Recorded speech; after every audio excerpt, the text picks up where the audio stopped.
Sliding window versus dynamic programming, an overview.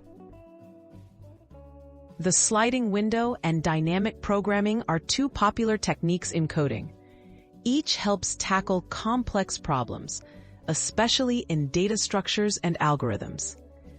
Understanding when to use each approach can make your solutions more efficient and your code easier to maintain. Let's explore their strengths, differences, and practical applications. What is the sliding window technique? The sliding window method involves moving a fixed-size window across a sequence, such as an array or string. It's typically used for problems involving subarrays, substrings, or continuous data segments. Sliding window shines in scenarios where you need to calculate sums, averages, or find patterns over a range, and is valued for its efficiency and simplicity. What is dynamic programming?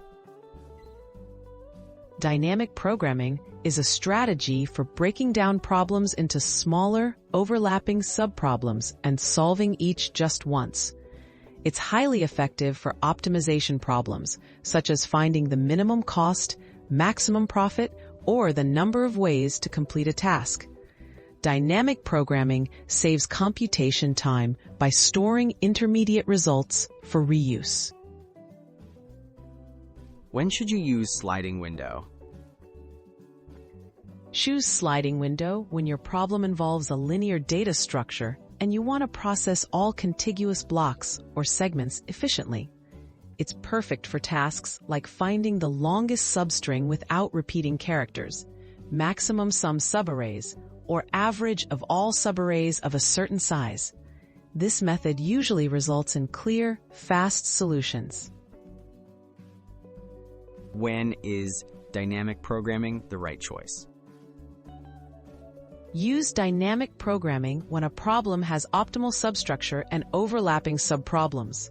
Classic examples include the Fibonacci sequence, knapsack problem, longest increasing subsequence, and edit distance between strings.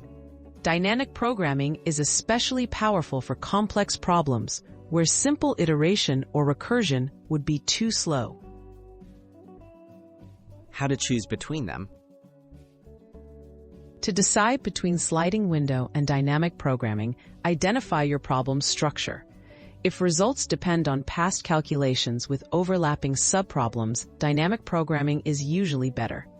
If you're processing contiguous sequences efficiently, the sliding window often wins.